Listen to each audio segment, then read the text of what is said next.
Shalom Bapak Ibu Saudara sekalian yang dikasihi Tuhan. Saya menyapa Bapak Ibu yang ada di rumah. Mari kita lambaikan tangannya. Kita percaya sukacita Tuhan sungguh mengalir di dalam hati kita. Dan kita percaya bahwa Bapak Ibu yang hadir di tempat ini bukan suatu kebetulan, tapi karena sungguh kerinduan hati kita untuk lebih dekat lagi dengan Tuhan. Mari Bapak Ibu, kita akan mulai persekutuan doa pada malam hari ini. Kita tundukkan kepala kita dengan tanda kemuliaan Tuhan. Demi nama Bapa dan Putra dan Roh Kudus. Amin. Bapa dalam surga, terima kasih Bapa. Kalau pada malam hari ini Engkau sungguh boleh berikan kami kesempatan untuk boleh memuji dan memuliakan nama-Mu. Kami percaya Tuhan, jika saat ini hati kami sedang sedih, jika hati ini sedang mengalami galau Tuhan dan segala kesulitan, kami percaya Tuhan bahwa Engkau sungguh Allah yang selalu menyertai seluruh kehidupan kami. Tuhan, biarlah segala kerinduan hati kami hanyalah mendekat kepadamu Tuhan. Dan biarlah pada malam hari ini juga kami boleh merasakan lawatan Tuhan dalam hati kami. Karena kami percaya kasih-Mu yang menyelamatkan kami, kasih-Mu yang menyembuhkan kami, dan kasih-Mu yang memulihkan kami. Terima kasih Tuhan. Biarlah pada malam hari ini kita naikkan syukur kita. Karena kita memiliki Allah yang begitu baik. Allah yang senantiasa selalu memelihara seluruh kehidupan kita. Mari kita nyatakan syukur kita kepadanya. Sebab Engkau Bapa yang sungguh baik.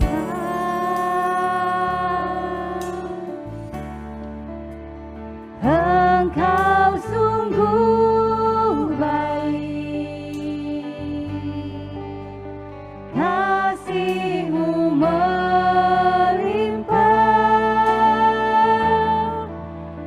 di hidupku. Mari panggil Dia, katakan Bapa.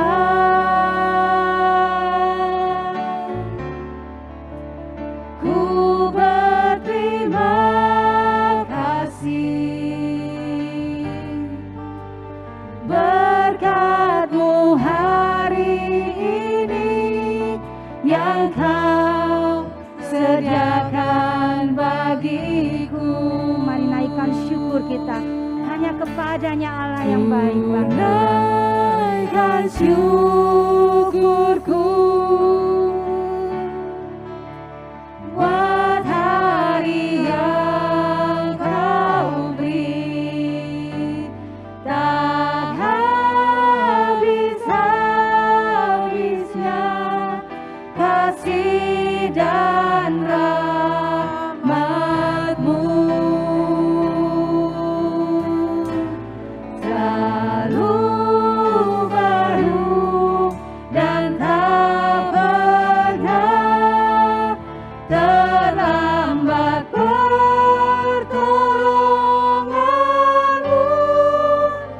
Besar setia-Mu di sepanjang hidupku. Kita nyatakan syukur kita hanya kepada Bapakku yang sangat baik. Bapa,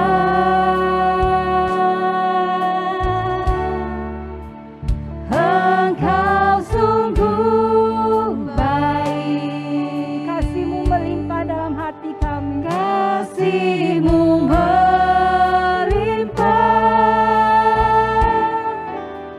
di hidupku. Sebut namanya Bapa. Bapa,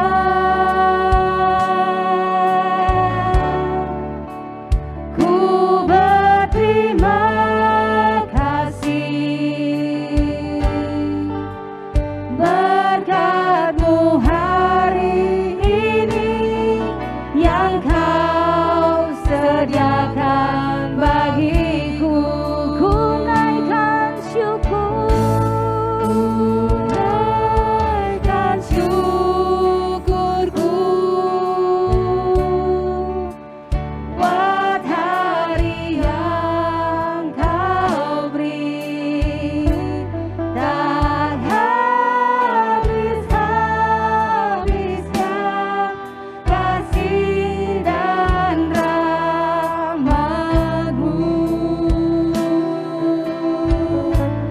selalu baru dan tak pernah terlambat pertolonganmu, besar setiamu di sepanjang hidupku. Mari lebih lagi tinggikan Dia, ku naikkan syukur, syukurku. Amin Tuhan, buat hari yang Kau beri, tak habis-habisnya kasih dan rahmat-Mu. Oh, selalu baru dan tak pernah terlambat pertolonganmu, besar setiamu di sepanjang hidupku. Lebih sungguh nyatakan syukurmu, nyatakan terima kasihmu kepadanya. Dan syukurku buat hari yang Kau beri, dan habis. Mari naikkan tangan, sembah Dia, ucapkan syukur kepadanya. Rahmat-Mu, oh selalu baru dan tak pernah terlambat pertolonganmu, besar setiamu di sepanjang hidupku. Katakan besar setiamu, besar setiamu, besar setiamu, besar setiamu, oh besar setiamu, besar setiamu di sepanjang hidupku. Mari nyatakan syukurmu, terima kasihmu hanya kepada Allah kita, Allah yang selalu melindungi kita, Allah yang selalu menolong kita. Pertolongan Tuhan tak pernah terlambat dalam hidup kita. Bayangkan segala kebaikan Tuhan, karena Allah yang sungguh memulihkan, Allah yang sungguh menolong kita, Allah yang senantiasa menaburkan kasih, cinta, keselamatan, penyembuhan, sukacita, damai sejahtera yang ada dalam hati kita. Panggil namanya. Oh, terima kasih Tuhan, terima kasih Yesus. Katakan syukurmu, terima kasihmu hanya kepada Allah kita. Oh Yesus, terima kasih Tuhan. Bayangkanlah segala kebaikan Tuhan dalam hidup kita, karena Allah yang selalu ada dalam hidup kita. Allah tak pernah meninggalkan kita. Oh, terima kasih Tuhan, Engkau tak nyawaikan kami Tuhan. Terima kasih Yesus.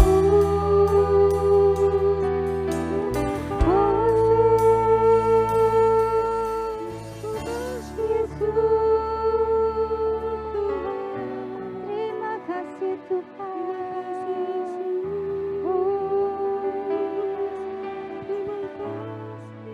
Sungguh kami bersyukur Bapa, sebab kami memiliki Allah seperti Engkau, Allah yang senantiasa selalu menyelamatkan kami, Allah yang senantiasa selalu menghibur kami ketika kami mengalami keterpurukan, ketika kami mengalami sendirian. Tuhan, kami percaya Engkau Allah yang senantiasa selalu ada bagi kami.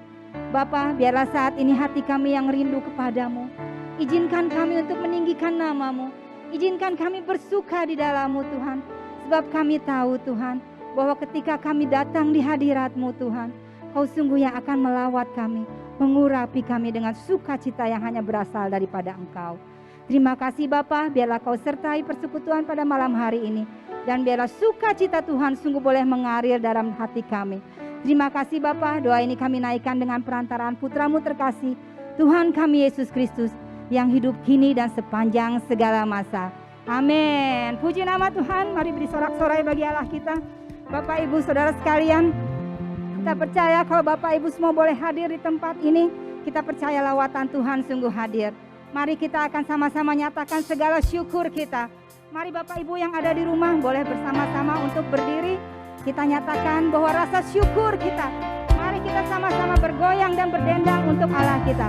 Bertepuk tangan untuk kemuliaan nama Tuhan. Amin. Anak kasih-Nya begitu besar. Kasih yang begitu besar, lebih kuat dari dosa.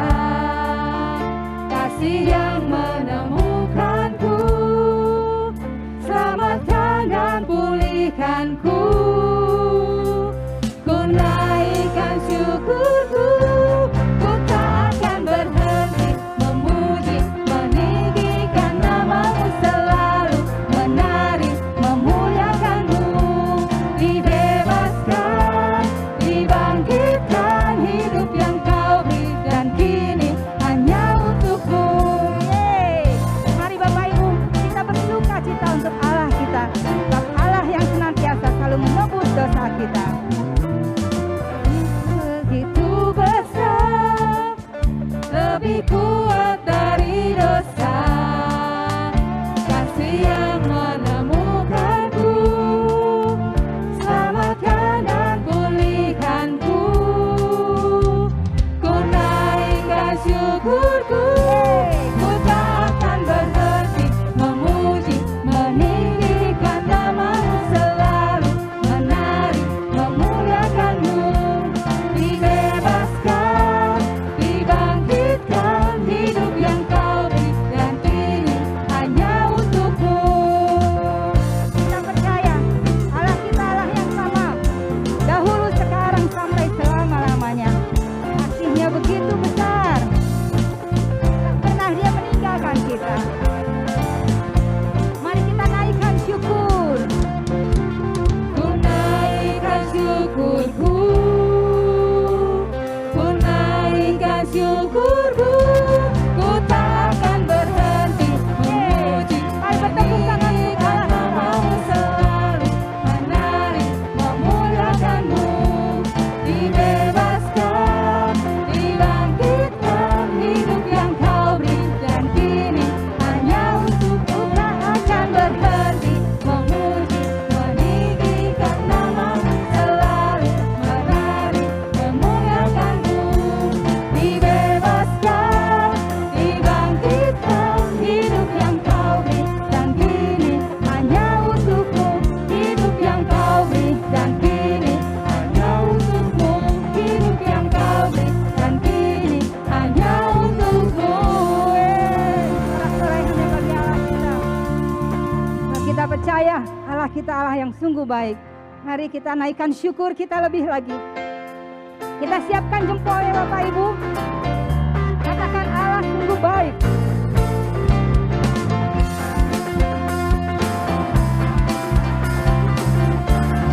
Allah baik bagi kita, amin. Dengan hati bersyukur masuki hadirat-Mu, membawa pujian bagi-Mu Yesus. Ku memandang wajah-Mu, bersuka di depan-Mu, sambil menceritakan kasih-Mu. Mari mengangkat tangan kita. Mengangkat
berubah. Kasih setiamu tak pernah berubah.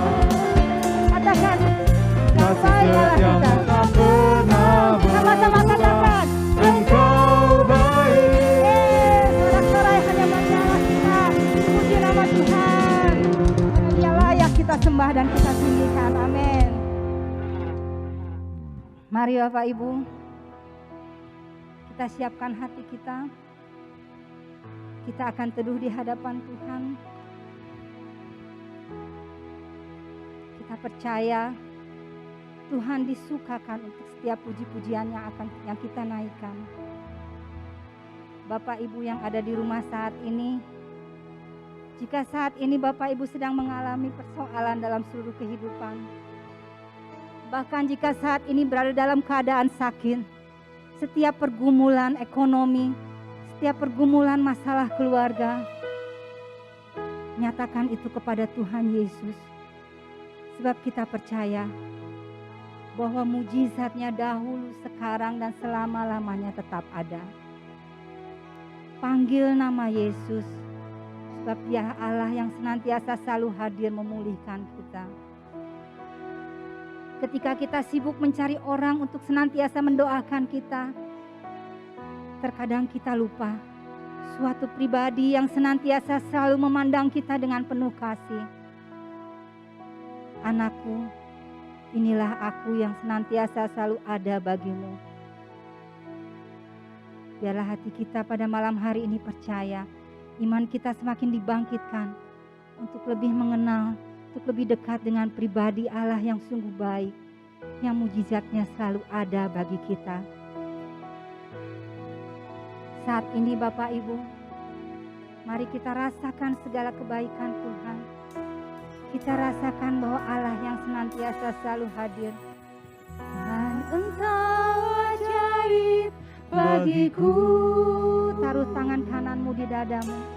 Sebut Dia. Yang tak mungkin bagimu. Kau yang telah berfirman dan semuanya jadi. Tuhan, Engkau ajaib bagiku. Panggil dengan lembut, Tuhan, Engkau ajaib bagiku. Tuhan, Engkau ajaib bagiku. Tak ada yang tak mungkin bagimu.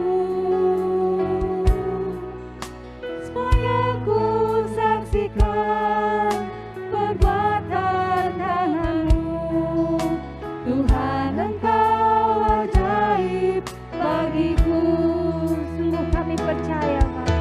Sungguh ku percaya tiada yang mustahil. Mujizat masih ada dalam hidupku. Sembuhkan sakitku, pulihkan jiwaku. Mujizat masih ada bagiku. Sebut Tuhan Yesus, Tuhan yang ajaib. Tuhan, Engkau ajaib bagiku. Tak ada yang tak mungkin bagimu. Kau yang telah berfirman dan semuanya jadi. Tuhan, Engkau ajaib bagiku. Panggil namanya Yesus. Yesus, Engkau ajaib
percaya tiada yang mustahil.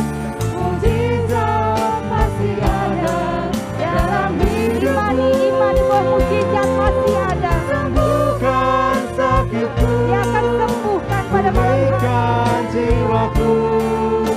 Mujizat Masih ada bagiku. Katakan mujizat masih ada. mujizat masih ada bagiku. Mujizatmu, Mujizat ada bagiku.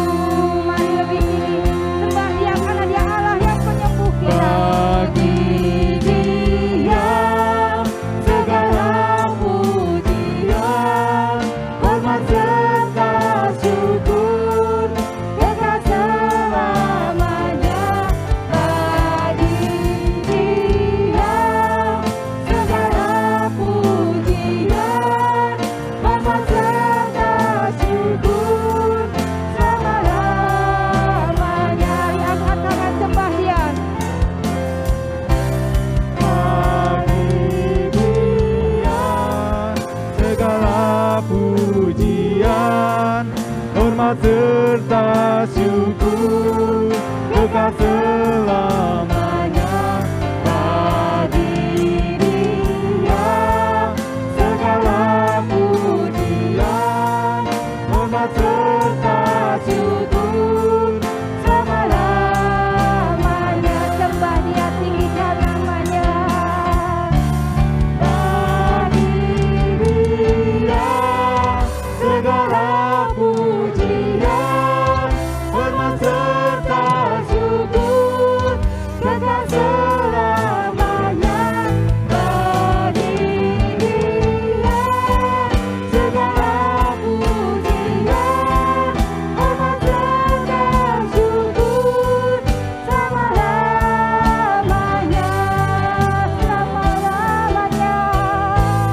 selama-lamanya. Oh, selama-lamanya. Selamanya. Mari sembah Dia. Yesus Allah yang tinggikan. Kami menyembah-Mu Tuhan. Engkaulah perisai kami, penyembuh kami Tuhan. Sembah sujud kami di hadirat-Mu Bapa. Nyatakan penyembahan yang terbaik bagi Allah kita. Sebab Allah yang hadir pada malam hari ini, Allah yang sungguh menyembuhkan, Allah yang sungguh memulihkan, Allah yang membebaskan kita. Oh, mari tinggikan namanya, sebut namanya, Yesus, Yesus, kami menyembah Engkau. Oh, Yesus, kami percaya kuasa-Nya yang ajaib, kasih-Nya yang begitu dahsyat, sungguh melawat kita semua pada malam hari ini. Nyatakan syukur, menyatakan terima kasih-Mu, hormat, sembah dan pujian hanya bagi Allah yang layak kita sembah. Oh, Hiara nama Hiara la la la la la la la la la la. Oh, Hiara la la la. Hiara la la.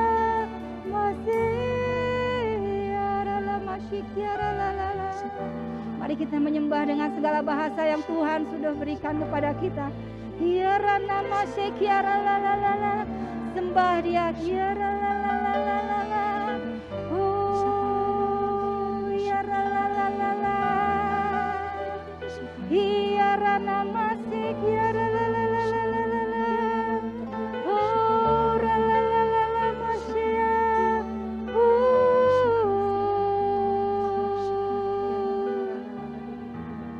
Hiara la la. Yesus. Hiara la.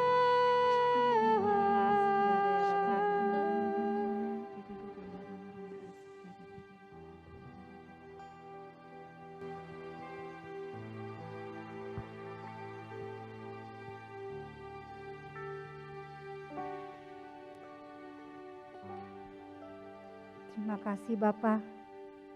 Kami boleh merasakan lawatan-Mu Tuhan. Kami boleh merasakan jamahan Engkau, karena kami tahu Engkau tak pernah meninggalkan kami. Kau Allah yang senantiasa selalu ada dalam seluruh kehidupan kami. Bapa, biarlah segala hormat syukur kami naikkan ke dalam hadirat-Mu. Karena kasih-Mu yang begitu besar yang tak dapat kami balas Tuhan. Biarlah saat ini Kau disukakan oleh setiap puji-pujian kami. Bapa, saat ini kami ingin mendengarkan apa yang menjadi isi hati-Mu. Biarlah Kau yang senantiasa selalu berbicara kepada Romo Steve Tuhan, agar apa yang disampaikan oleh Romo Steve merupakan perpanjangan dan suara hati-Mu.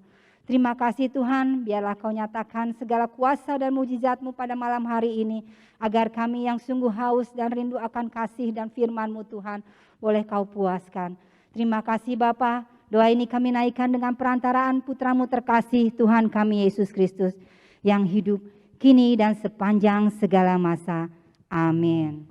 Silakan Bapak Ibu saudara sekalian, akan disampaikan firman oleh Romo Steve.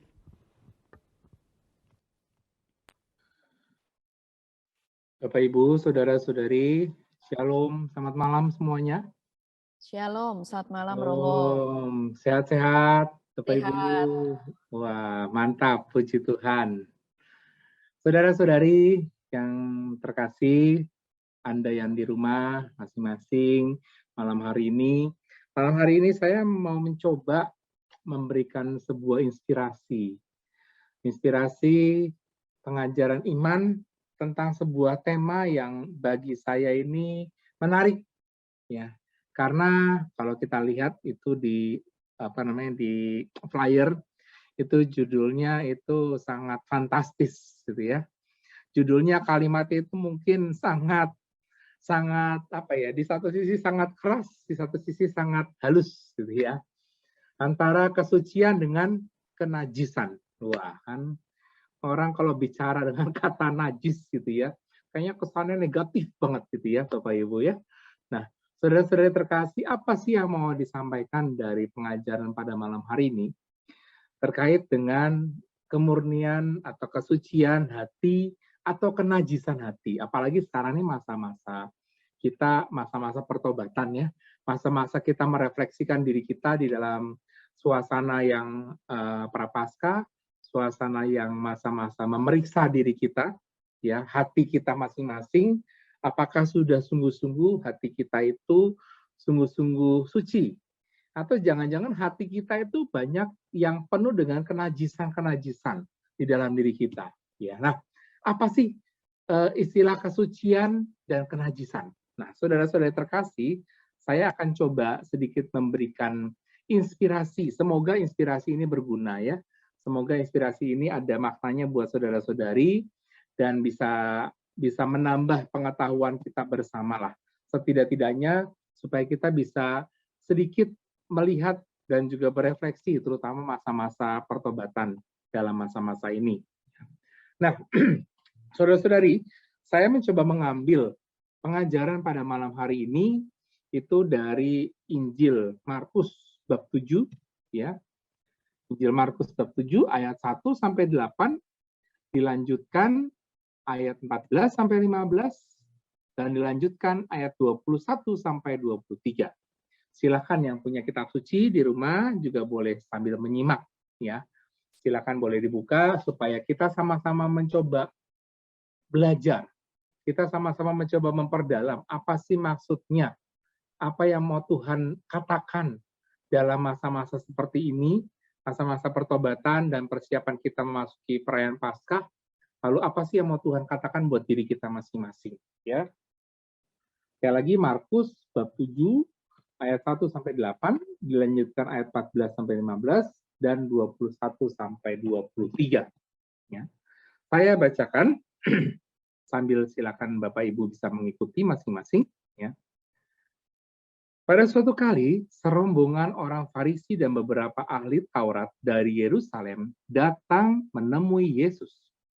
Mereka melihat bahwa beberapa orang muridnya makan dengan tangan najis, yaitu dengan tangan yang tidak dibasuh.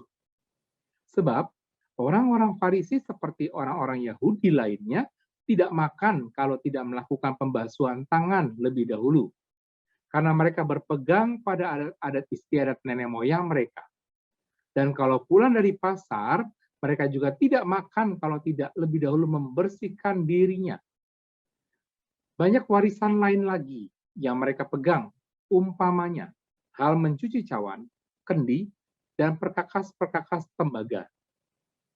Karena itu, orang-orang Farisi dan ahli-ahli Taurat itu bertanya kepadanya, "Mengapa murid-muridmu tidak hidup menurut adat istiadat nenek moyang kita, tetapi makan dengan tangan najis?" Jawabnya kepada mereka, "Benarlah nubuat Yesaya tentang kamu, hai orang-orang munafik. Sebab ada tertulis, bangsa ini memuliakan aku dengan bibirnya, padahal hatinya jauh daripadaku. Percuma mereka beribadah kepadaku, sedangkan ajaran yang mereka ajarkan ialah perintah manusia. Perintah Allah kamu abaikan untuk berpegang pada adat istiadat manusia." Lalu Yesus memanggil lagi orang banyak dan berkata kepadanya, "Kamu semua, dengarkanlah kepadaku dan camkanlah. Apapun dari luar yang masuk ke dalam seseorang tidak dapat menajiskannya. Tetapi apa yang keluar dari seseorang, itulah yang menajiskannya. Sebab dari hati orang timbul segala pikiran jahat, percabulan, pencurian, pembunuhan, berzinahan, keserakahan, kejahatan, kelicikan, hawa nafsu, iri hati, hujat, kesombongan, kebebalan. Semua hal-hal jahat ini timbul dari dalam dan menajiskan orang." Demikianlah Injil Tuhan. Terpujilah Kristus.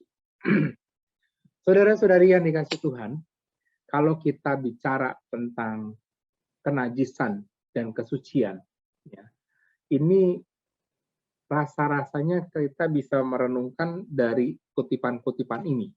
Saya mencoba mengambil kutipan ini dan saya menangkap ada permasalahan yang terjadi dari kutipan ini. Kalau Bapak Ibu tadi mendengarkan, ada masalah besar sebenarnya yang menjadi problem utama yang dimasalahkan antara orang Farisi dengan Yesus. Ya. Kita tahu semua problemnya apa? Problemnya ini. Ya. Apakah problemnya itu adalah Yesus itu makan dengan tangan yang kotor, yang tidak cuci tangan, bersama dengan para muridnya yang juga tidak cuci tangan? Apakah kalau kita bertanya atau kalau kita merenung-renungkan ya Bapak Ibu ya, mungkin kita berpikir bahwa ya ilah, masa cuman masalah cuci tangan aja rempong banget ya, jadi masalah gitu ya. Masalah cuci tangan aja kok masih dibahas gitu loh. Terserah kan, orang mau makan, mau cuci tangan, mau pakai sendok, itu bebas saja kan. Ngapain sih orang Farisi ini rempong banget ngurusin orang cuci tangan apa enggak? Malah ngeliatin orang cuci tangan apa enggak? Coba Bapak Ibu, kalau Anda di mungkin sekarang ya, Anda di restoran, atau kalau Anda sekarang kumpul-kumpul dengan orang, mungkin Anda akan bertanya hal yang sama, atau berkata hal yang sama kepada orang yang tidak menyemprot tangannya dengan hand sanitizer gitu ya. Ih, jorok banget sih, nggak pakai hand sanitizer. Wah, pokoknya dipermasalahkan lah gitu ya. Jadi seakan-akan hal-hal kecil, hal-hal sebenarnya sederhana sebenarnya gitu ya, ya itu menjadi problem gitu ya. Nah, tapi sebenarnya apa yang mau dikatakan gitu kan? Di sini kalau kita lihat saudara-saudari yang terkasih ya, apakah Yesus benar-benar makan dengan tangan kotor?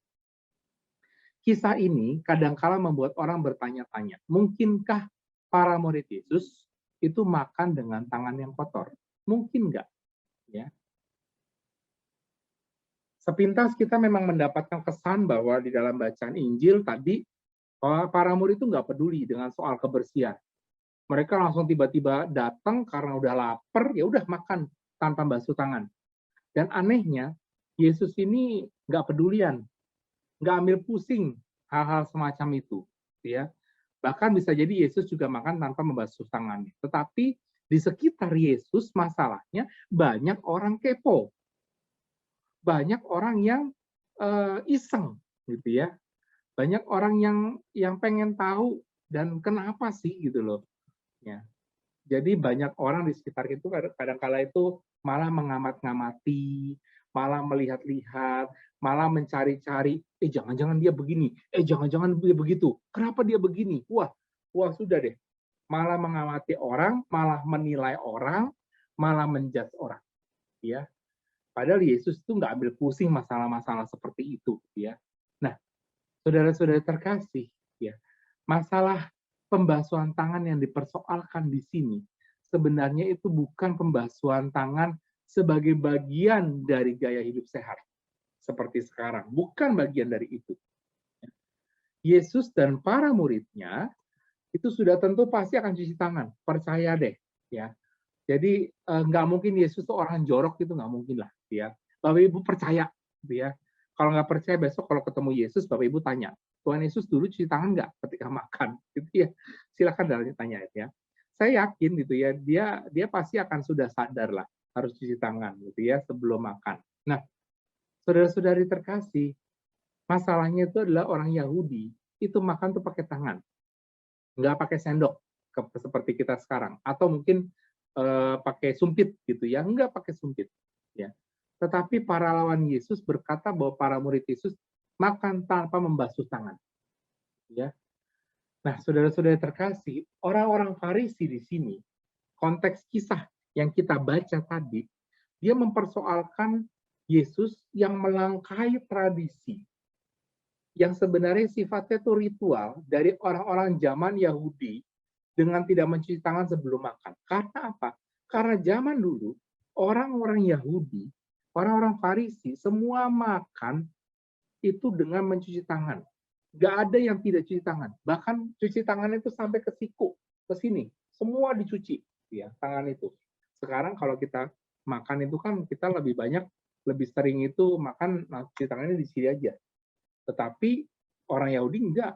Mereka cuci tangan sampai ke siku, semua dibersihin di sini. Ya. Nah, Tuhan Yesus ini menegur sikap orang-orang Yahudi yang menyamakan ajaran tradisi manusia dengan ajaran Tuhan.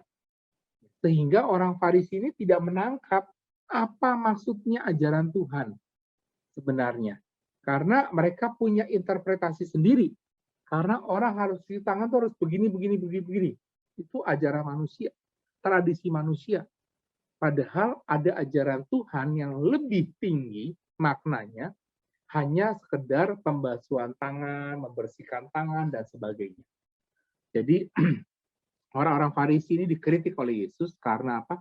Karena mereka seringkali memandang orang lain, melihat orang lain, hanya dengan menggunakan interpretasi mereka sendiri-sendiri. Cara pandang mereka masing-masing. Orang-orang Farisi lebih banyak menjudge orang lain, menghakimi orang lain, mudah menilai hidup orang lain, hanya dengan pandangan mereka, hanya dengan persepsi mereka, hanya dengan cara berpikir mereka, gitu ya. Nah, inilah yang ditegur oleh Yesus atas sikap orang Farisi.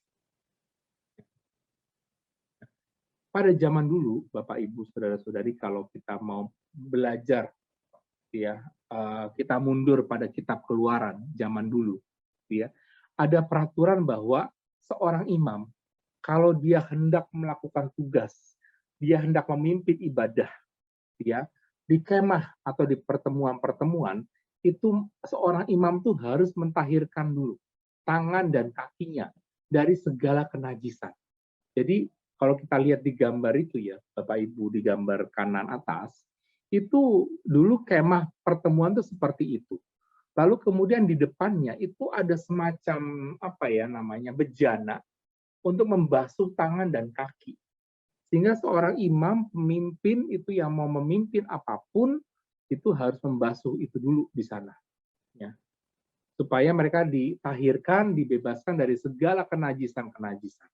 Nah, orang-orang Farisi berusaha agar berbagai upacara yang lazim dilakukan oleh para imam di bait suci juga dilaksanakan dengan cara-cara seperti ini. Jadi upacara ini tuh harusnya biasanya standarnya itu hanya dilakukan di kemah-kemah pertemuan ataupun kemah-kemah suci. Jadi orang membasuh tangan, membasuh kaki, itu dulu awalnya itu hanya di depan kemah pertemuan. Tetapi orang-orang Yahudi membawa tradisi seperti itu, membawa cara-cara seperti itu masuk ke dalam pribadi rumah mereka masing-masing.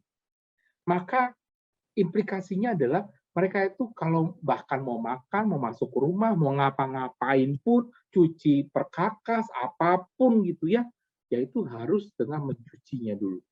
Ada pembasuhan ritual yang harus mereka lakukan. Ini karena mereka membawa apa ya istilahnya itu ya udah begitu dibawa langsung ke dalam kehidupan mereka. Ya harus dilaksanakan juga di rumah, gitu ya. Nah, dalam bahasa Ibrani praktek ini disebut netilat yadayim, yang berarti mengangkat tangan. Dan ini masih dipraktikkan oleh orang-orang Yahudi sampai hari ini. Mengangkat tangan mereka, membasuh tangan mereka, gitu ya. Sebelum masuk rumah, sebelum makan, sebelum apapun mereka harus membasuh tangan. Jadi mengangkat tangan mereka. Saudara-saudara terkasih, ini menjadi sebuah dilema oleh Yesus, ya. Kenapa ritual ini tidak diterima oleh Yesus? Karena kalau kita lihat ritual ini adalah ritual yang dilakukan oleh para tua-tua pada zaman dulu, tradisi tua-tua zaman dulu. Dan ini tidak pernah diperintahkan di dalam Taurat. Ini adalah tambahan yang berasal dari orang-orang Farisi dan kemudian turun-temurun itu ya dibukukan turun-temurun. Jadi sebenarnya dalam hukum Taurat tuh nggak ada hal-hal semacam ini gitu ya, membasuh tangan, membasuh perkakas, kendi, macam-macam yang seperti itu dalam hidup sehari-hari gitu ya. Dan ini adalah tambahan-tambahan dari kaum Farisi, kemudian diturunkan, diajarkan turun-temurun sehingga menjadi tanda kutip menjadi baku di dalam kehidupan. Nah, saudara-saudara terkasih, Yesus tidak hanya terganggu bahwa kenyataan orang-orang Farisi mengangkat tradisi-tradisi ini padahal tradisi orang-orang tua, diangkat, disamakan statusnya dengan hukum Taurat, hukum tertulis. Sebenarnya nggak boleh dong ya, Bapak Ibu ya. Ini adalah hukum tertulis, ya. Misalnya undang-undang lah di negara kita, tertulis undang-undang negara.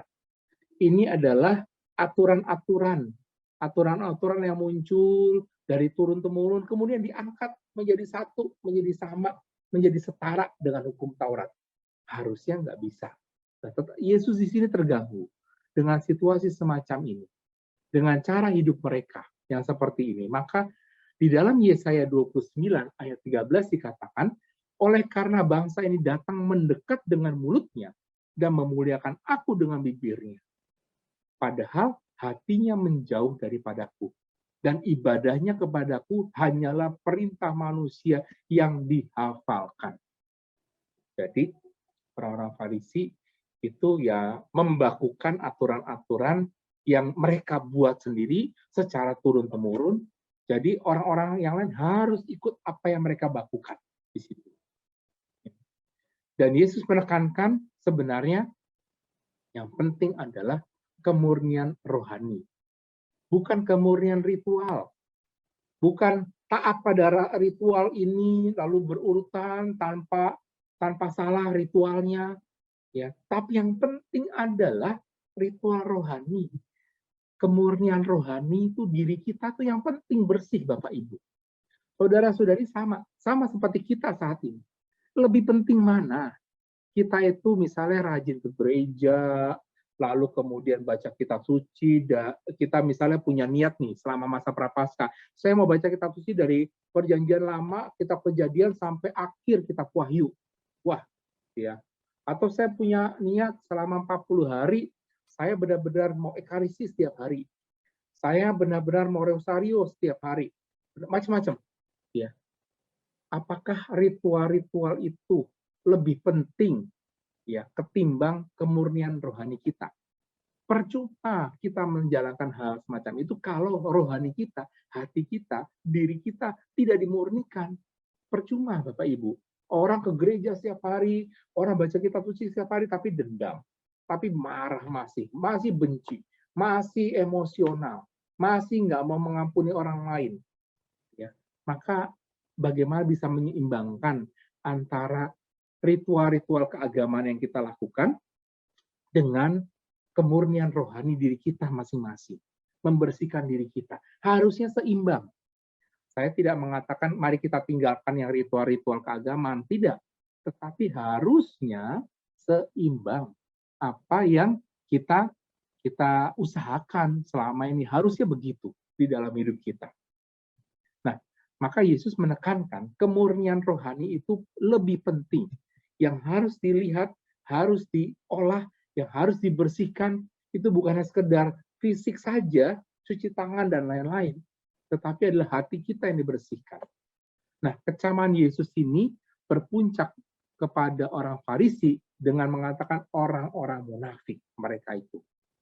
Karena orang-orang Farisi ini menggunakan celah hukum di dalam hukum lisan ini untuk mengutamakan diri mereka sendiri. Itu orang Farisi. Yang terjadi seperti itu, saudara-saudari. Nah, itu konteks kisah yang bisa kita lihat dari kisah tadi. Ya. Nah, tradisinya apa Bapak Ibu? Memang kalau kita lihat, dalam ritual Yahudi pada zaman dulu, itu dikenal ritual ini, pembasuhan bagian badan, bagian kaki, bagian tangan, itu dikenal dari zaman ritual Yahudi itu. Dan kemudian berkembang dari tradisi Yahudi rabbinik. Ya, nah dulu membersihkannya itu cuci tangan, cuci kaki itu dengan sebuah cangkir yang khusus memiliki dua pegangan. Kalau Bapak Ibu lihat ya di gambar bawah, kiri bawah itu ada semacam cangkir dua pegangan itu, ya. Dan itu digunakan untuk pembasuhan tangan. Dan ini punya dua pegangan supaya apa? Supaya agar tangan yang sudah dibersihkan tidak menyentuh handle tangan yang belum dibersihkan. Jadi dari zaman dulu itu seperti itu, ya. Dan tangan harus dicuci pada saat itu, tradisinya itu sebenarnya harus dicuci dengan menuangkan dari atas hingga ke siku, gitu ya. Dan bukan mencelupkan, ya. Jadi bukan dicelup lalu dicuci-cuci begitu enggak, tetapi seperti dituangkan sampai ke siku, gitu ya. Dan air kotornya itu tercurah turun ke wadah atau baskom yang lain, ya. Jadi tradisinya seperti itu, ya. Dan ritual ini sebenarnya tradisinya, maknanya itu sebagai lambang ketidakbersalahan. Maka tindakan ini dipakai oleh Pontius Pilatus kan. Ingat ketika dia mencuci tangan, ketika dia habis mengadili Yesus, aku mencuci tangan, gitu ya. Aku tidak ikut bertanggung jawab atas darah orang ini. Ya. Ini adalah lambang ketidakbersalahan. Pontius Pilatus mengadopsi ritual ini untuk lepas dari kesalahan, ya, yang berhubungan terhadap pembunuhan Yesus. Pada saat itu digunakan itu. Ya. Nah, saudara-saudari terkasih, tradisi Yahudi pada abad pertama menganggap pencucian ini begitu penting. Orang-orang Farisi mencuci tangan mereka sampai ke siku, bukan alasan higienis pertama-tama, tetapi karena alasan tradisi. Bahkan Talmud Babilonia itu menyajarkan bahwa orang yang makan tanpa cuci tangan seperti ini akan dicabut dari dunia. Wah, mengerikan banget ya kelihatannya ya. Bahwa orang yang tidak cuci tangan itu akan mati. Itu kan udah menjadi tradisi yang sangat-sangat luar biasa dibakukan seperti itu pada zaman itu. Ya.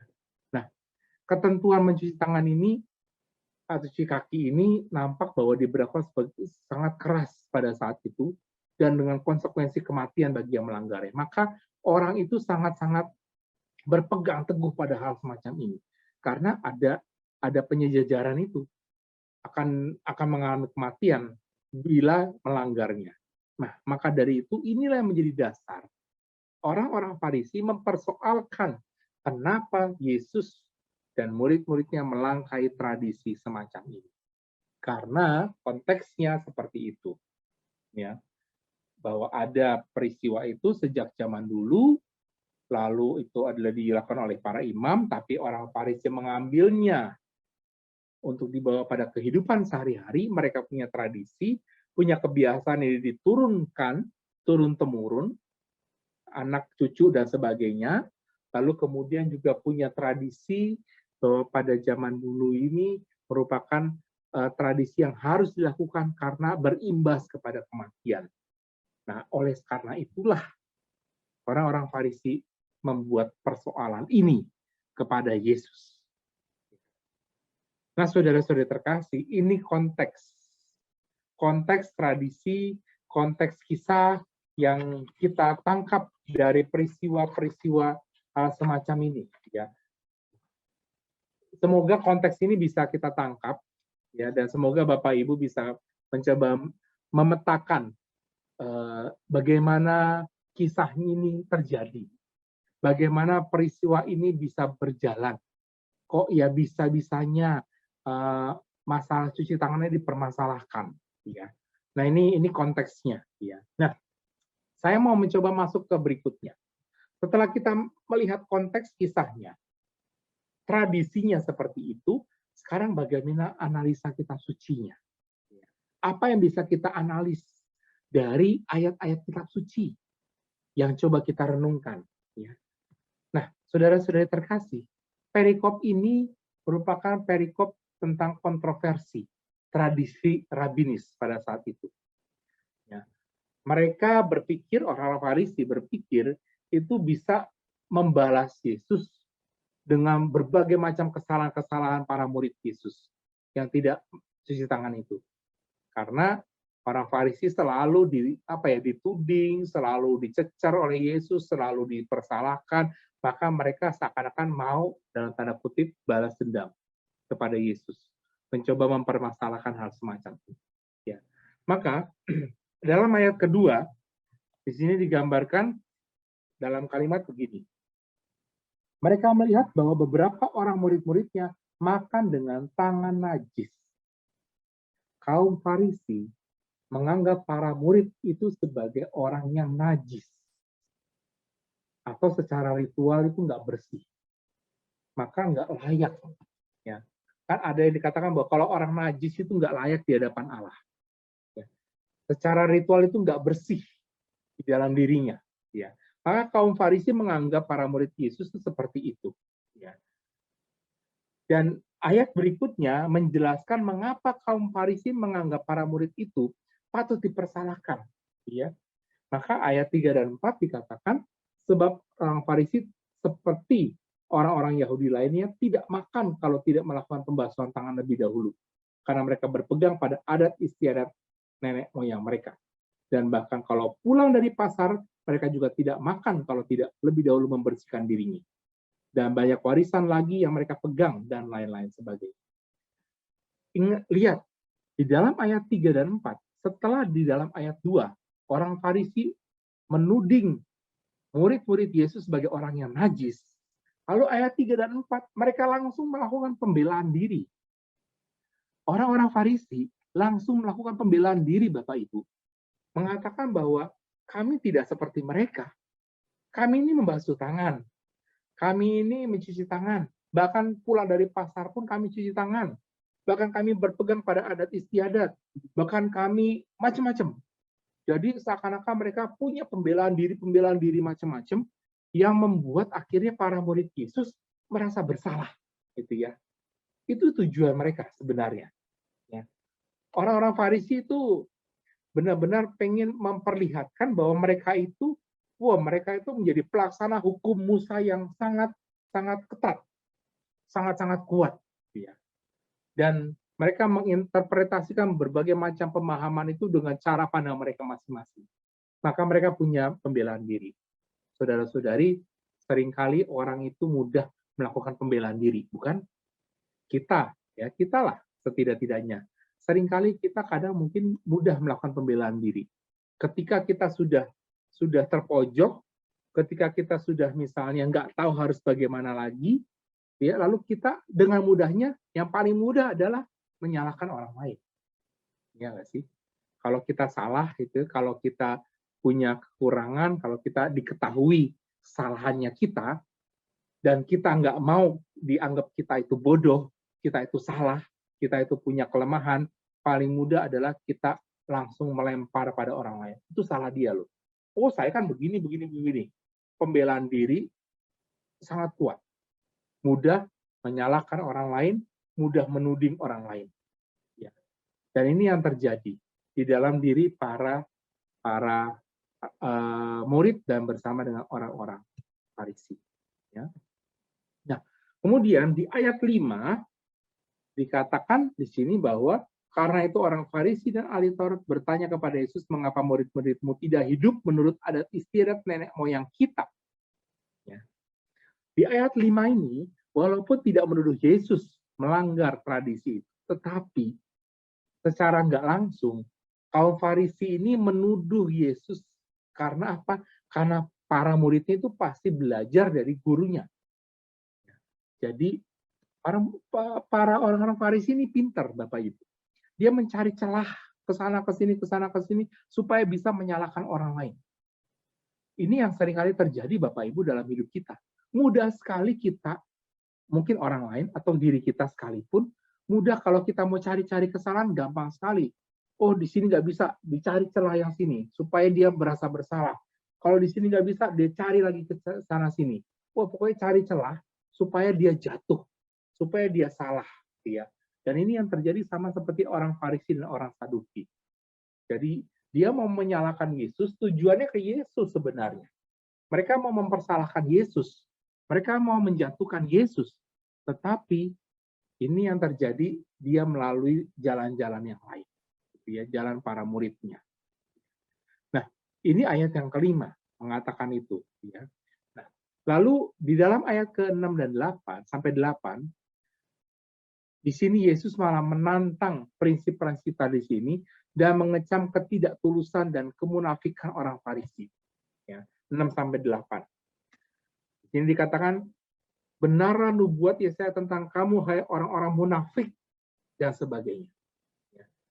Yesus menganggap mereka itu orang munafik karena mereka mempertahankan tradisi yang berdasarkan pandangan-pandangan dari zaman dulu.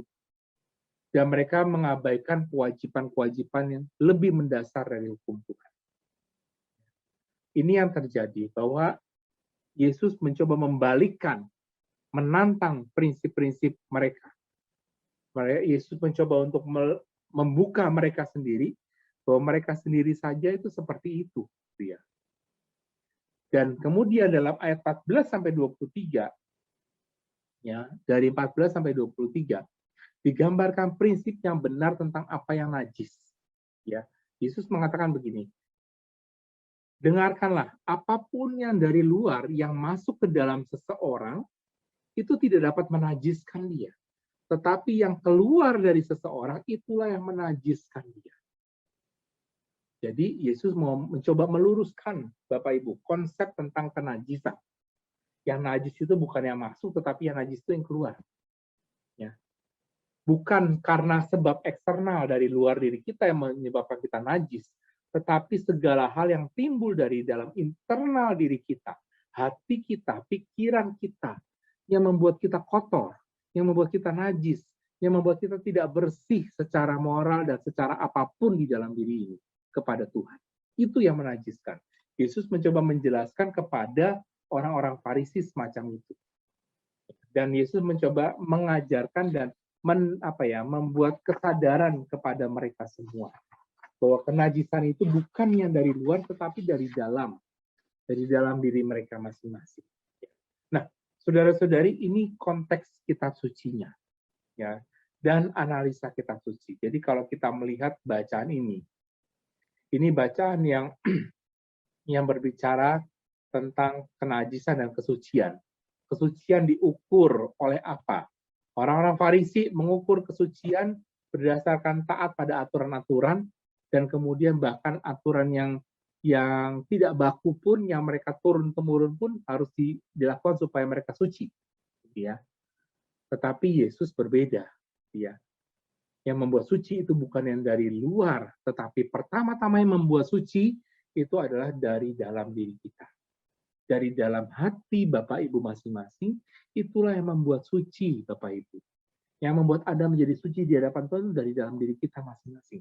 Dari hati Bapak Ibu, dari pikiran Bapak Ibu masing-masing, dari kata-kata yang keluar dari mulut kita masing-masing, itu yang dilihat Tuhan, Anda suci atau tidak suci di hadapan Tuhan. Nah, mari kita lihat sekarang bagaimana konteks hidup kita zaman sekarang, Bapak Ibu. Ya. Zaman sekarang itu luar biasa, Bapak Ibu. Zaman sekarang itu begitu banyak tantangan, begitu banyak kesulitan dan juga godaan-godaan yang membuat kita akhirnya mudah untuk tidak menjadi suci. Yang mudah membuat kita jatuh dalam situasi kenajisan di dalam diri kita. Yang membuat kita menjadi najis, tidak layak, tidak bersih di hadapan Tuhan. Gitu ya. Nah, ada banyak tradisi yang dimiliki oleh suku bangsa. Dan seringkali tradisi-tradisi ini ditambah dengan berbagai macam intimidasi. Ya. Tradisinya sudah baik, tapi kadang-kadang ditambah dengan embel-embel ini, itu, macam-macam. Saya tidak mengatakan itu jelek, tidak. Tetapi banyak tradisi yang sudah baik, tapi kadang-kadang ditambahkan ini, tambahkan itu, tambahkan ini. Ya boleh-boleh saja, tidak ada salahnya. Jadi ini mungkin memperkaya dia, mungkin membuat dia semakin bisa menghayati tradisi itu, ya nggak apa-apa, gitu ya, tidak ada salahnya. Tapi saya cuma memperlihatkan bahwa inilah konteks hidup zaman sekarang. Seringkali ada situasi seperti ini, tradisi yang terjadi, dan kadang-kadang ditambahkan sana-sini, dan sebagainya. Oleh kita sendiri seringkali yang terjadi. Contohnya, dalam tradisi Jawa, gitu ya, ada yang melarang orang hamil duduk di pintu. Benar nggak? Gitu ya. Coba yang dari Jawa, gitu ya. Ya. Ada orang yang punya pandangan seperti itu. Atau anak kecil dilarang keluar rumah pada waktu petang menjelang malam. Ya nggak? Lalu kemudian diikuti dengan berbagai macam tambahan-tambahan. Nanti kalau kamu keluar malam, kamu dicolong wewe gombel loh, gitu ya. Wah, macam-macam gitu ya. Jadi seringkali tambahan-tambahan itu membuat menakutkan, gitu ya. Ya, padahal ya baik supaya anak kecil nggak pulang malam, udah di rumah belajar baik-baik gitu ya. Dan macam-macam gitu ya. Nah, itu tradisi gitu ya. Tapi yang nggak salah juga gitu ya, sebagai sebuah mungkin cara orang tua mendidik begitu ya. Saya tidak menyalahkan itu ya. Atau mungkin ada tradisi lagi dalam tradisi Tionghoa, ada kepercayaan kalau saat Imlek itu nggak boleh pegang benda tajam. Itu akan membuat menghilangkan segala macam hal yang mendatangkan berkat, malah mendatangkan kematian dan sebagainya, kehancuran, ya. Yaitu bagaimana? Tapi sekarang kalau kita Imlek, masa kita nggak boleh motong-motong sayur? Padahal kita harus masak, gitu kan? Nggak mungkin. Kita motong buah harus pakai pisau, gitu ya. Nah, ya kadangkala ini tradisi yang berkembang. Ya, saya tidak menyalahkan tradisi sekali lagi, bahwa saya cuma melontarkan ini loh tradisi yang ada di sekitar kita itu berkembang dengan begitu banyak, berkembang dengan begitu hebat, dengan keunikannya masing-masing. Gitu ya. Ada lagi contohnya tradisi dari suku Batak.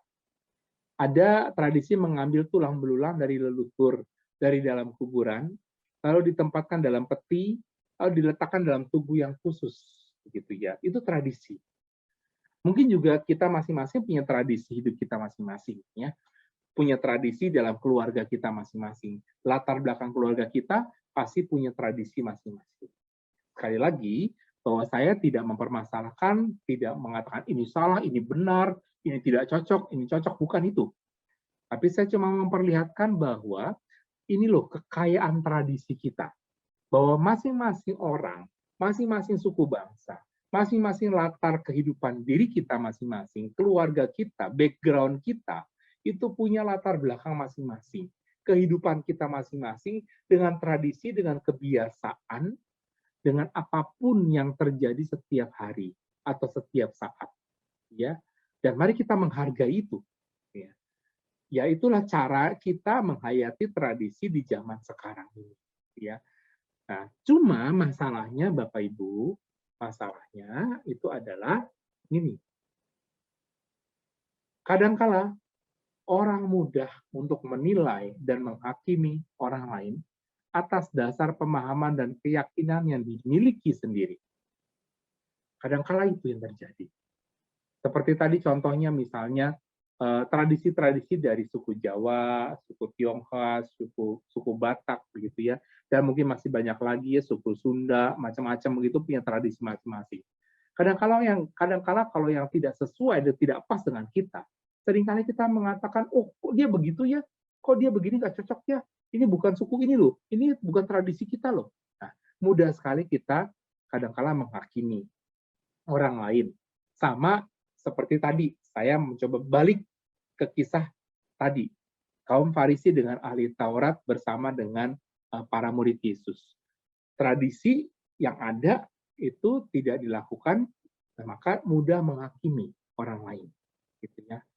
Mudah untuk mengatakan orang lain tidak benar. Oh dia nggak benar, begini dan sebagainya. Gitu ya. Nah, saudara-saudara terkasih, saya ada sebuah cerita. Ya. Ada kisah seorang pemuda bersama dengan ayahnya ini, dia naik ke sebuah kereta. Jadi suatu ketika di sebuah gerbong kereta api, ya saya nggak tahu ya antara kereta api Jakarta Bandung gitu ya, atau Jakarta Surabaya, Jakarta Jogja dan lain-lain sebagainya. Nah, itu gerbong penuh. Lalu kemudian di sebuah sudut itu ya duduklah sepasang suami istri.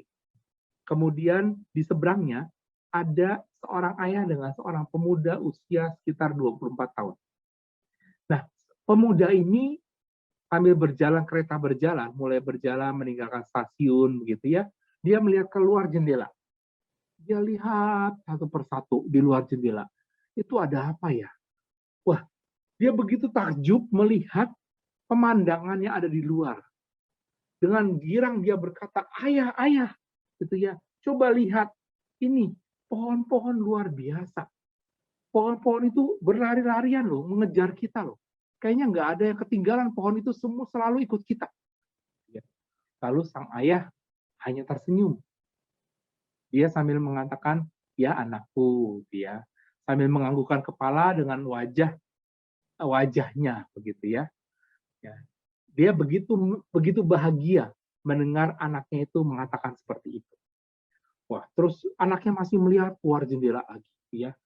Lalu kemudian terus dia, waduh ayah kok begini, wah luar biasa, itu hijau semua yang lewat, itu semua tanaman padi ya, itu padi ayah kayak begitu ya. Wah, di seberangnya ada suami istri tadi kan merasa terganggu. Lalu kemudian melihat tingkah anak muda 24 tahun loh, gitu ya. Lalu kemudian yang kekanak-kanakan seperti itu gitu ya. Dan mereka merasa risih kedua suami istri ini. Lalu kemudian anak ini berteriak lagi, ayah, ayah, lihat sini ayah, gitu ya. Itu awan kan yang di atas, yang putih-putih itu, gitu ya. Itu lihat loh, dia juga mengejar kita. Cepat banget mereka ikut berjalan, ikut berlari. Wah, ayahnya tersenyum. Tersenyum lagi dan dia bahagia dan mengatakan, iya nak, begitu. Lalu kemudian suami istri yang di seberang itu mengatakan kepada si ayah ini, karena nggak mampu menahan emosi dan menahan kekesalannya, mereka berkata, Bapak, kenapa sih Bapak nggak membawa anak ini ke dokter jiwa aja? Ya, ini mengganggu kami semua loh di sini. Kami mau diam, mau tenang, berjalan, naik kereta, begitu ya. Tapi ini ribut sekali gitu ya, seperti itu. Kenapa Anda nggak bawa aja anak Anda ke dokter jiwa lah, periksa itu. Masa ini masih nggak jelas pohon-pohon dan awan? Lalu kemudian ayah ini diam, dan kemudian dia menjawab, kami baru saja kembali dari dokter, Bapak Ibu. Dari rumah sakit. Anak ini sebenarnya selama 24 tahun, dia mengalami kebutaan semenjak lahir. Dan ia baru dioperasi. Dan hari ini adalah hari pertama kali dia bisa melihat dunia dengan mata dan kepalanya. Setelah ayahnya ngomong itu, pasangan suami istri itu terdiam, nggak bisa berkata apa-apa. Ceritanya selesai, Bapak Ibu. Nah, pesannya adalah, Bapak Ibu, saudara-saudari terkasih, setiap orang dari kita itu punya cerita hidup masing-masing. Benar? Setuju ya? Kita punya cerita hidup masing-masing. Bapak, Ibu, suami, istri, Anda masing-masing punya kisah hidup masing-masing. Punya tradisi masing-masing. Punya cara latar belakang hidup di belakang kita masing-masing. Pengalaman-pengalaman hidup kita masing-masing. Itu punya. Ya. Maka jangan mudah kita memvonis orang lain. Jangan mudah kita menjudge orang lain. Menghakimi orang lain dengan apa yang kita lihat saja. Barangkali bila kita mengetahui kondisi yang sebenarnya, mungkin kita nggak akan seperti itu, nggak akan menjudge, tapi bahkan mungkin justru kita tercengang. Kenapa begitu? Kenapa kok bisa begitu? Nah, maka saudara-saudari terkasih, kalau kita lihat, gitu ya, saudara-saudari, kita itu tidak dapat melihat kekurangan, atau ketika kita tidak bisa melihat kekurangan di dalam diri kita sendiri, kelemahan-kelemahan dalam diri kita, cenderung kita melihat kelemahan orang lain di dalam hidup ini. Tidak mungkin ada orang yang tanpa kekurangan atau tanpa kesalahan, itu tidak mungkin ada. Semua punya kekurangan, semua punya kesalahan. Tapi orang yang tidak bisa melihat kekurangan dan kelemahan di dalam diri sendiri, cenderung dia akan melihat kekurangan orang lain. Sama seperti kisah tadi, orang-orang Farisi dengan murid-murid Yesus dan Yesus. Dia cenderung melihat kekurangan orang lain. Mudah memvonis orang lain. Menjudge orang lain, menghakimi orang lain. Ada 4 alasan, Bapak Ibu. Kita itu nggak berhak sebenarnya menilai orang lain atau menghakimi hidup orang lain. Ada 4 alasan. Kenapa kita itu sebenarnya nggak boleh? Nggak boleh menghakimi atau nggak boleh untuk menilai hidup orang lain. Pertama, karena kita tidak tahu apa yang sudah mereka lewati, Bapak Ibu. Seperti kisah tadi, seorang anak, kita nggak pernah tahu apa yang sudah mereka lalui selama ini sehingga dia begitu. Ya, apapun, kalau kita ketemu orang juga sama. Kita menjudge orang, oh dia kok begini ya? Dia kok sekarang begini ya? Kita nggak pernah tahu, Bapak Ibu, apa yang sudah dia lalui. Contoh, suami istri pulang dari kerja, ya. Kemudian nyampe rumah bete, ya. Lalu kemudian jawabnya ketus, ya. Lalu kemudian berantemlah mereka. Kamu kok nggak biasa begini? Kenapa kamu begini? Kamu sekarang ini, wah langsung dihakimi. Kamu sekarang berubah, kamu sekarang begini macam-macam. Padahal kita tidak tahu, Bapak Ibu, apa yang sedang dan apa yang sudah, apa yang lagi mereka lewati di dalam hidup ini. Maka mari kita tidak mudah untuk membuat diri kita itu tidak suci dengan menghakimi, dengan menilai orang lain berdasarkan persepsi kita, interpretasi kita saja. Ya, dan itu yang terjadi di dalam orang-orang Farisi tadi soalnya. Mereka hidup dalam kenajisan karena mereka menghakimi orang hanya melalui cara pandang pertama kali, melihat langsung, gitu ya. Lalu yang kedua, kita nggak bisa menghakimi orang lain karena apa? Karena belum tentu kita bisa menjalani hidup mereka.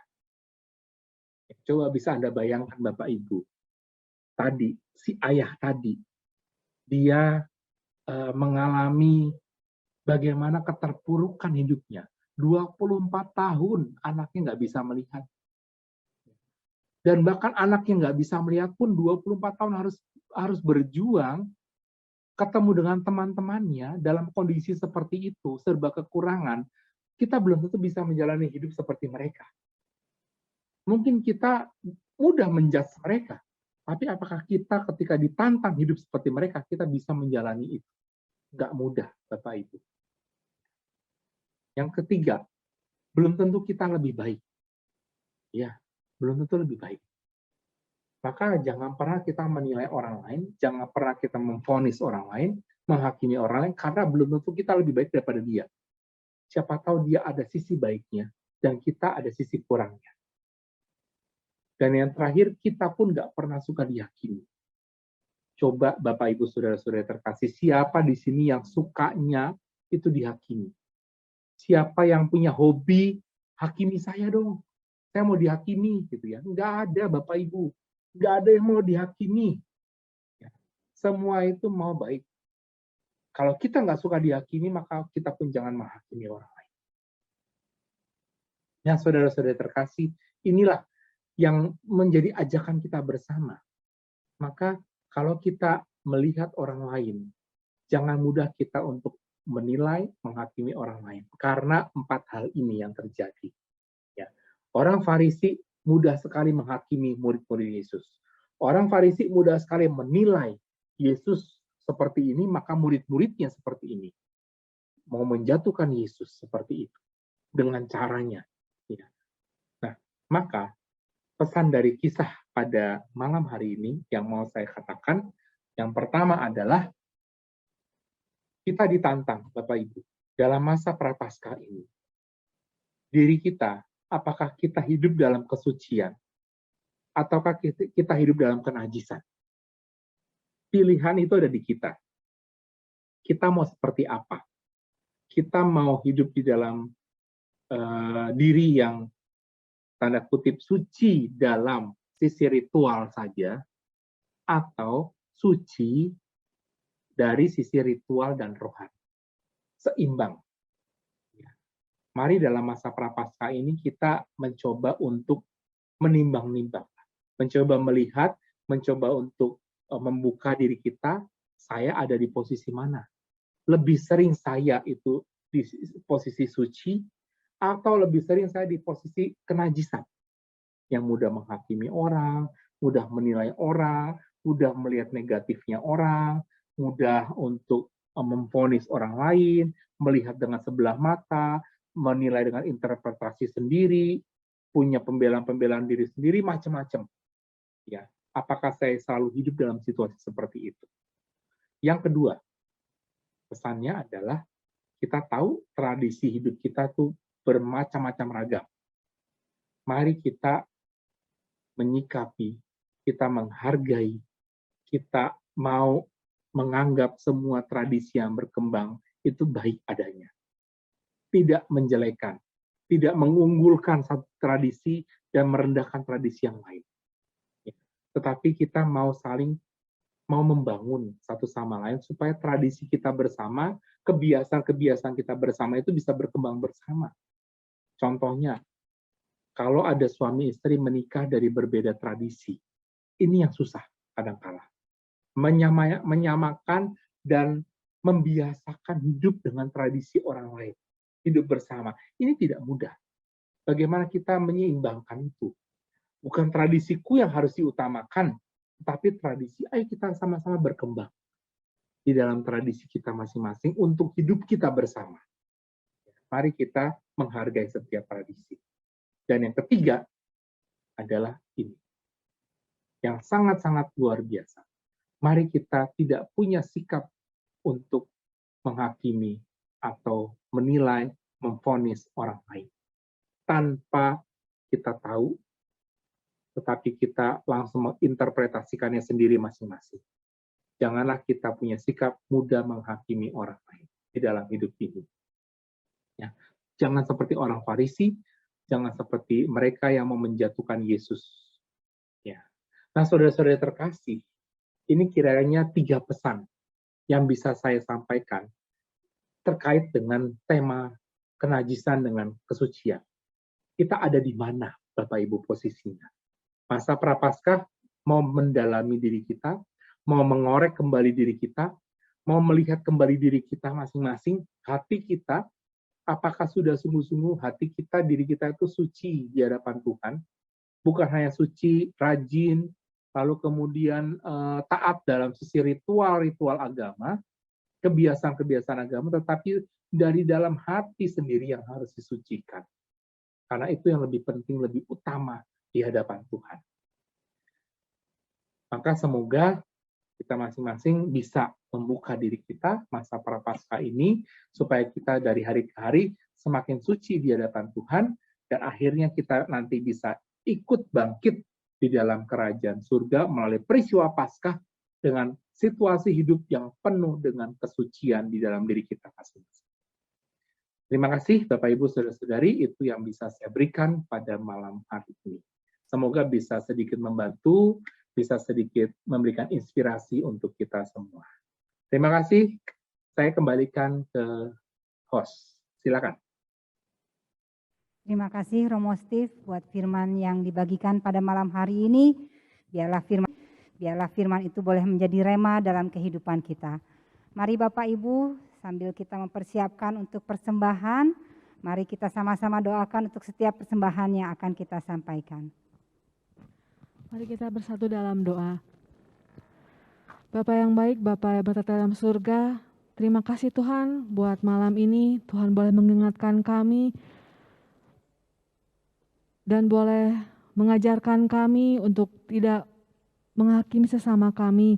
Biarlah semasa masa Prapaskah ini Tuhan yang tolong kami memurnikan setiap hati kami agar kami boleh menjadi pribadi yang lebih baik, menjadi pribadi yang menjadi berkat buat sanak saudara kami dan teman-teman kami ya Bapa. Bapa, kami juga berdoa Tuhan untuk anak-Mu Romo Steve, kiranya Engkau yang memberkati setiap pelayanan beliau, setiap kesehatan beliau, setiap tugas dan tanggung jawab yang boleh beliau ambil ya Tuhan. Kalau sebentar tiba saatnya Bapa, kami mau memberikan sebagian dari apa yang kami punya untuk kemuliaan nama-Mu. Kiranya Tuhan yang memberkati setiap tangan-tangan yang memberi ya Bapa. Kami mau mempersembahkan doa ini hanya ke dalam tangan-Mu, Tuhan kami Yesus Kristus yang hidup dan berkuasa gini dan sepanjang segala masa. Amin. Amin. Mari Bapak Ibu sambil mengiringi persembahan, Bapak Ibu dapat memberikan transfer pada nomor QR yang tertera. Kiranya semua persembahan yang disampaikan diterima oleh Allah Bapa di surga. Dan kita percaya bahwa kekuatan di dalam hidup kita hanyalah Dia Allah. Biarlah firman-Nya menjadi rema dalam hidup kita.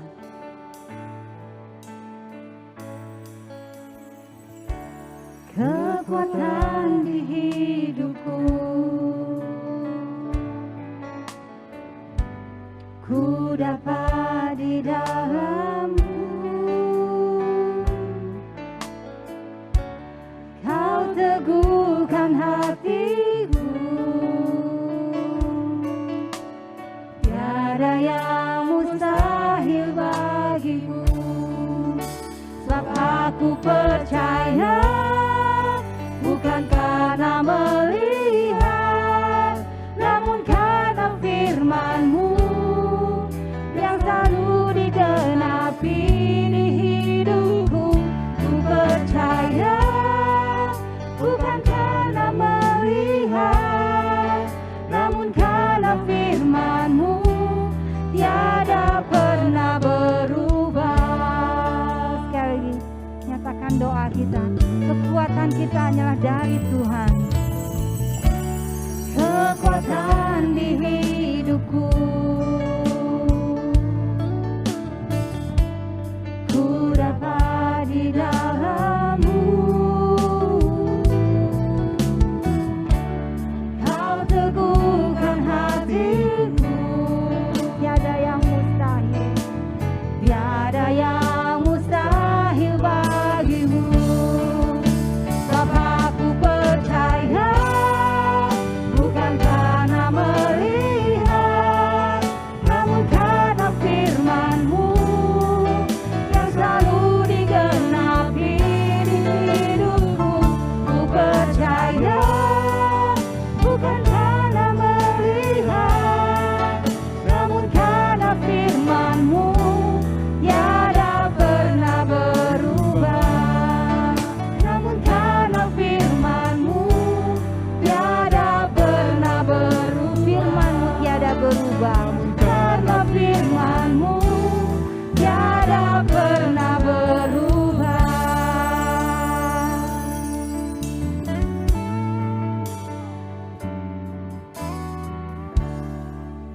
Mari kita dengarkan beberapa pengumuman. Silakan Sislian. Mari kita akan tutup persekutuan doa pada malam hari ini.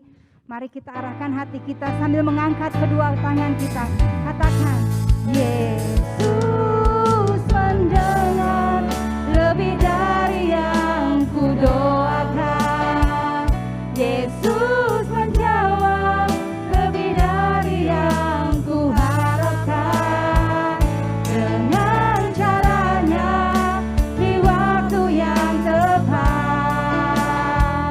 ku kan melihat Dia jadikan semua. Dengan iman nyanyikan lebih sungguh. Yesus mendengar lebih dari yang kudoakan.